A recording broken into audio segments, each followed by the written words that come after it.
Soybean के बारे में जो आखिरी प्रश्न उन्होंने कहा, प्रोटीन के बारे में और डायबिटीज के बारे में, दुनिया में अभी ऐसा कोई अध्ययन नहीं हो पाया है जिससे यह सिद्ध होता हो कि सोयाबीन से डायबिटीज ठीक हो सकता है। सोयाबीन से डायबिटीज ठीक होने की बात कुछ वैज्ञानिक कहते हैं, लेकिन अभी कुछ सिद्ध नहीं हुआ है और इसलिए दवा के स्वरूप में और मेडिसिन के रूप में अभी तक दुनिया में कहीं कोई उपलब्ध नहीं है। यह कल्पना जरूर ऐसी है कि सोयाबीन में जो कंपोजिशन है शक्कर का, जो शुगर का कंपोजिशन है, जो फ्रक्टोज है, उसमें ग्लूकोज है, फिर प्रोटीन है, फिर कुछ और भी चीजें, फैट भी है उसमें, थोड़ा सा कार्बोहाइड्रेट भी थोड़ा सा है। तो ऐसा माना जाता है कि उसका जो कंपोजिशन है, उस कंपोजिशन से शायद डायबिटीज की बीमारी को कंट्रोल करने में मदद मिलती हो, लेकिन अभी ऐसी कोई सिद्धि प्राप्त नहीं हुई है, ना भारत के वैज्ञानिकों को, ना दूसरे देशों के वैज्ञानिकों को। ये चर्चा चल रही है, पुस्तकों में चर्चा है, पत्रिकाओं में चर्चा है, अखबारों में चर्चा है, लेकिन सिद्ध नहीं हो पाया है। और प्रोटीन के बारे में तो सिद्ध हो चुका है। सोयाबीन द्वारा जो प्रोटीन मिलता है, वो किसी जानवर को मिले या किसी व्यक्ति को मिले, वो प्रोटीन बहुत ही जटिल होता है। और जटिल प्रोटीन जो होता है, माने बहुत कॉम्प्लेक्स है वो प्रोटीन, और वो जल्दी से पचता नहीं है। माने हम दाल खाते हैं, दाल में से प्रोटीन हमको मिलता है, वो प्रोटीन जितनी आसानी के साथ शरीर में काम में आ जाता है, उतनी आसानी से सोयाबीन का निकला हुआ प्रोटीन शरीर में काम नहीं आता। बल्कि सोयाबीन का निकला हुआ प्रोटीन एक तरह से शरीर में स्टोरेज के रूप में इकट्ठा हो जाता है। जैसे हम कोई चीज स्टोर भंडार करके रख लें, वैसे एक भंडार जैसा बन जाता है, उसका उपयोग नहीं हो पाता शरीर की ऊर्जा के लिए। इसलिए वैज्ञानिकों का ऐसा मानना है कि सोयाबीन का जो प्रोटीन है बहुत संश्लेषित है, बहुत जटिल है, बहुत मुश्किल है। इसलिए दुनिया भर में सोयाबीन खाने की बात कहीं नहीं कही जाती। अमेरिका में लोग कभी भी सोयाबीन नहीं खाते, यूरोप में कभी भी लोग सोयाबीन नहीं खाते। मैंने आपको कल उदाहरण दिया था कि यूरोप में सोयाबीन खाया जाता है, सिर्फ जानवरों को खिलाया जाता है, और खासकर जानवरों में भी गाय को कभी नहीं खिलाया जाता, क्योंकि गाय को तकलीफ होती है सोयाबीन खाके। यूरोप में सोयाबीन सिर्फ खिलाया जाता है डूकरों को, सुअरों को। और वहां भी क्या होता है, मैंने आपको बताया कि चूंकि जटिल है इसलिए आसानी से पचता नहीं, तो डूकर सोयाबीन की खली खाता है तो स्टोरेज के रूप में इकट्ठा हो जाता है, और डूकर थोड़ा जाड़ा हो जाता है, मोटा हो जाता है। और वो इसलिए डूकर को खिलाते हैं क्योंकि डूकर का मांस उन्हें खाना। तो सोयाबीन खाया हुआ डूकर थोड़ा जाड़ा हो जाता है, मोटा ज्यादा हो जाता है, इसलिए मांस ज्यादा मिलता है, इसलिए डूकरों को सोयाबीन खिलाने की परंपरा है। और वो भी सब देशों में नहीं है, सिर्फ हॉलैंड में है। मैं हॉलैंड जा चुका हूं और मैंने वहां पर देखा है कि उससे जो है दूसरे तरह की प्रॉब्लम भी हो रही है। जैसे वहां पर एक बड़ी प्रॉब्लम अभी शुरू हो गई है कि डूकर का मांस जो खाया किसी ने, और वो सोयाबीन खाया हुआ डूकर है, तो उन लोगों को पेट की बीमारियां बहुत होती है। जो सोयाबीन खाता है डूकर, डूकर का मांस जो लोग खाते हैं, तो लोगों को पेट की बीमारियां बहुत होती हैं जो डूकर का मांस खाते हैं सोयाबीन वाला। इसलिए पूरे हॉलैंड में सोयाबीन का बहिष्कार कर दिया है, वहां कोई किसान सोयाबीन नहीं करता। यूरोप में भी कोई किसान सोयाबीन नहीं करता। भारत में हॉलैंड की एक कंपनी आई थी, उस कंपनी का नाम है सीजबॉर्न वीवी। तो सीजबॉर्न वीवी कंपनी आई थी सोयाबीन का बीज लेकर सबसे पहले, और मध्य प्रदेश में उस समय जब सरकार चलती थी, आज से ये करीब 15-20 साल पहले की बात है, तो मध्य प्रदेश सरकार को वो बीज मुफ्त में दिया गया था और कहा गया था कि आप अपने किसानों को अगर ये बीज बांटे तो हम आपके पैदा किए हुए सोयाबीन को पूरा खरीद लेंगे और आपको विदेशी मुद्रा मिलेगी। तो इस लालच में मध्य प्रदेश सरकार ने सोयाबीन का बीज बांटना शुरू किया ब्लॉक डेवलपमेंट ऑफिसर्स के माध्यम से। पहले मध्य प्रदेश में फैला सोयाबीन, अभी फैलते फैलते महाराष्ट्र में आ गया, थोड़ा गुजरात में भी चला गया, उत्तर प्रदेश में भी चला गया है। लेकिन अब करते करते खेती इस नतीजे पर पहुंचे हैं कि कुछ उसमें से फल नहीं निकलता। एक बात जो आपने कही कि सोयाबीन की खेती के बाद कपास की फसल बहुत अच्छी होती है, तो यह बात तो किसी दूसरी फसल पे भी सच है। आप कोई भी दलहन की खेती करें, कोई भी दाल करें, तुअर की करें, उड़द की करें, मूंग की करें, उसके बाद कपास लगाएंगे, हमेशा अच्छा होगा। कपास की फसल का अच्छे होने का एक छोटा सा सिद्धांत है कि जिस खेत में प्रोटीन ज्यादा देने वाली कोई भी अनाज पैदा की गई हो, अनाज की फसल ली गई हो, उसमें उसके बाद कपास लगाएंगे, हमेशा अच्छा होगा।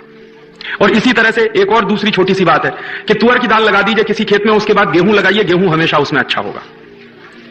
तो जो भी दाल है, दाल की फसल लेने के बाद अगर आप गेहूं लेंगे उसमें, तो बहुत अच्छा होगा। और ऐसे ही कपास की फसल अच्छी लेनी है तो पहले उस खेत में अगर दाल लगा देंगे आप, तो दाल के बाद कपास लगाएंगे, तो हमेशा कोई भी दाल लगाइए, मूंग की लगा दीजिए, उड़द की लगा दीजिए, तुअर की लगा दीजिए, किसी भी किस्म की दाल लगा दीजिए जिसमें प्रोटीन की मात्रा ज्यादा होती हो, तो हमेशा कपास की फसल अच्छी होगी।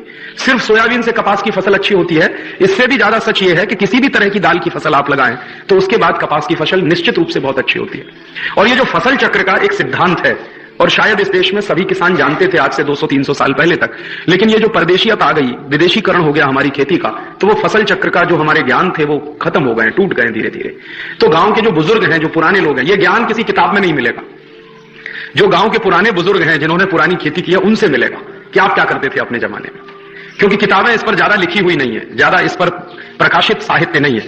जो साइंटिस्ट लिखते हैं, जो किताबें बनाते हैं, वो भी एजम्पशंस के आधार पर हैं, अनुमानों के आधार पर है। तो उसका ज्यादा वैज्ञानिक और तथ्यपूर्ण जानकारी सीधे गांव में ही मिल सकती है। तो मेरा एक छोटा सा निवेदन है, अगर आप लोग कर सकें, इसी में मुझे याद आ गया कि हर गांव में इस तरह की फसल की जो व्यवस्था होती रही पिछले कई वर्षों से, उसके बारे में कुछ लिखित काम शुरू कर दिया जाए। जैसे मुझे दिगरस गांव में, जैसे दिगरस गांव में 10 तरह की फसलें होती हैं या 50 तरह की फसलें होती हैं। तो पिछले 50 साल में इनमें क्या बदलाव आया है?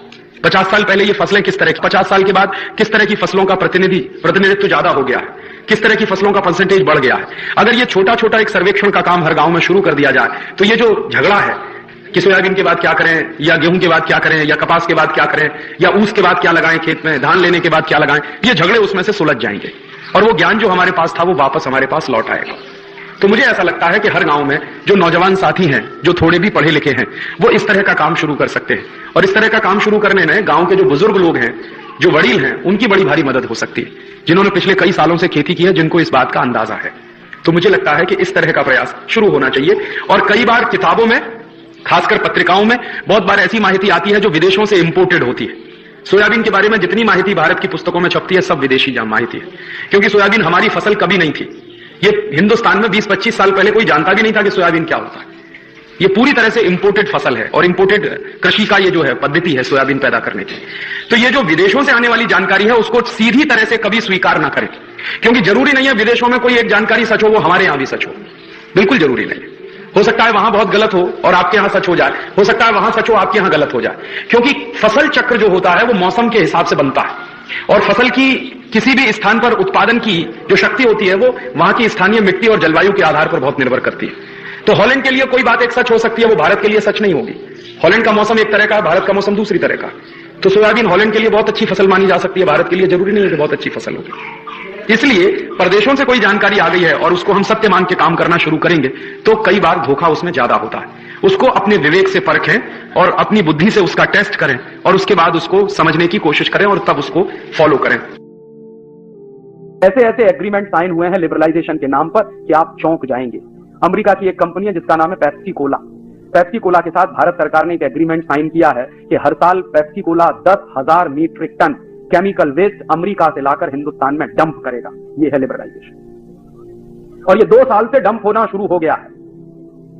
सबसे पहली डंपिंग किया था पेप्सी कोला ने मद्रास के पास एक गांव है, और अब इस साल से पेप्सी कोला डंप कर रहा है उस केमिकल वेस्ट को। केरल में एक जगह है, उसका नाम है वाइपिन। वाइपिन बहुत सुंदर द्वीप है, एक बार मैं गया हूं, इतना खूबसूरत है कि जाने के बाद लौटने का मन नहीं करता। अब उस वाइपिन द्वीप पर अमेरिका से लाया हुआ 10,000 मीट्रिक टन कचरा वेस्ट डंप किया जा रहा है, और ये काम पेप्सी कोला कर रहा है। और ये क्यों हुआ है? क्योंकि लिबरलाइजेशन हो रहा है, ग्लोबलाइजेशन। और ऐसे एक नहीं, हंड्रेड्स ऑफ एग्रीमेंट साइन हुए हैं कनेडियन कंपनियों के साथ, ऑस्ट्रेलियन कंपनियों के साथ, अमेरिकन कंपनियों के साथ, न्यूजीलैंड की कंपनियों के साथ, कि वो दुनिया भर के तमाम देशों का। कनाडा की एक कंपनी से तो ये एग्रीमेंट साइन हुआ है जिसको लेके हमने एक पिटीशन फाइल किया। एग्रीमेंट ये है कि कनाडा की कंपनी अपना एटॉमिक वेस्ट लेकर आएगी और हिंदुस्तान में डंप करेगी। ये कंपनी पहले बांग्लादेश के साथ एग्रीमेंट करना चाहती थी। बांग्लादेश की सरकार भी इतनी होशियार है कि जब उनको पता चला कि ये लाने वाले क्या हैं, तो एटॉमिक वेस्ट आएगा, तो उन्होंने कहा नहीं, हम इसको परमिशन नहीं देने वाले। जो एग्रीमेंट बांग्लादेश की सरकार ने नहीं किया, वो एग्रीमेंट हमारी सरकार ने किया कनाडियन कंपनी के साथ। और ऐसे 100 से ज्यादा एग्रीमेंट साइन हुए हैं जिसमें हर साल इस देश में हजारों मीट्रिक टन कचरा आएगा उनके देश का और इस देश में डंप किया जाएगा। और एक बड़ा ऐतिहासिक दस्तावेज ऐसा ही है मेरे पास। हॉलैंड की एक कंपनी है सीजवॉन वीवी, उसके साथ मनमोहन सिंह ने एक एग्रीमेंट साइन किया। क्या एग्रीमेंट था? कि हॉलैंड के सुअरों का गोबर 1 करोड़ टन हर साल हिंदुस्तान में लाकर डंप किया जाए। ये एग्रीमेंट किया मनमोहन सिंह, और उसके दस्तावेज मेरे पास। क्यों किया है? तर्क क्या था मनमोहन सिंह का? तर्क यह था कि हॉलैंड के सुअरों का जो गोबर है वो क्वालिटी में बहुत अच्छा है। क्यों अच्छा है क्वालिटी में? तो वो तर्क दे रहे थे। जब हमने कहा कि ये आपने क्यों किया, तो एक दिन दिल्ली की एक मीटिंग में उन्होंने इस सवाल पर जवाब देते हुए कहा कि हमने इसलिए ये एग्रीमेंट साइन किया कि हॉलैंड के जो सुअरों का गोबर है वो बहुत अच्छा, क्वालिटी में बहुत अच्छा। और दूसरा क्यों अच्छा है? क्योंकि वहां के सुअर सोयाबीन खाते। तो मैंने सवाल पूछा उनसे उस मीटिंग में कि ये सोयाबीन जाता कहां से? कि हमारे देश से जाता है। कहां से जाता है? मध्य प्रदेश से जाता है। आपको मालूम है इस देश में मध्य प्रदेश को पूरा सोयाबीन का बेल्ट बना दिया इसी ग्लोबलाइजेशन के चक्कर। तो क्या हो रहा है? सोयाबीन के लिए हजारों हजारों हेक्टेयर खेती बर्बाद कर दी गई। सारे दुनिया के एग्रीकल्चरल साइंटिस्ट कहते हैं कि 10 साल सोयाबीन की खेती के बाद 11वें साल आप उस खेत में कुछ नहीं कर सकते, वो बंजर हो जाता है। इसलिए यूरोप के देश सोयाबीन पैदा नहीं करते। तो यूरोप के देश सोयाबीन पैदा नहीं करते, लेकिन हॉलैंड एक ऐसा देश है जो सुअरों को पालता है। मैंने हॉलैंड में देखा, बड़े बड़े रेंच होते हैं पिग्स के। हमारे यहां रेंच होते हैं गाय के, उनके यहां रेंच होते हैं पिग्स के। क्यों बनाते हैं रेंच? क्योंकि सुअर का मांस खाना, और सुअर के मांस को स्वादिष्ट बनाने के लिए उसको सोयाबीन खिलाना। लेकिन हॉलैंड की सरकार वो सोयाबीन अपने खेतों में पैदा नहीं होने देती। उसके लिए भारत सरकार से उन्होंने समझौता करके हमारे यहां सोयाबीन पैदा करवाना शुरू किया। तो यहां से सोयाबीन की खली जाती है, उनके सुअर खाते हैं, और उसके बाद जो टट्टी करते हैं वो हमारे देश में आएगी। ये एग्रीमेंट किया, और ये एग्रीमेंट एक ऐसे व्यक्ति का है जिसको हिंदुस्तान में बेस्ट फाइनेंस मिनिस्टर का अवार्ड मिला। पता नहीं उनके दिमाग में भी वही गोबर भरा हुआ है। और जब हम कोर्ट में गए ये सब बातें लेकर, और मनमोहन सिंह को लगा कि अब फंसने वाले हैं और जवाब नहीं देते बन रहा था उनको, कोर्ट ने नोटिस इशू कर दिए थे, इसको हमने पब्लिक इंटरेस्ट पिटीशन बनाया था, तो मनमोहन सिंह ने फिर बाद में प्रेशर में आके वो एग्रीमेंट कैंसिल किया। ऐसे एग्रीमेंट साइन होते हैं लिबरलाइजेशन और ग्लोबलाइजेशन।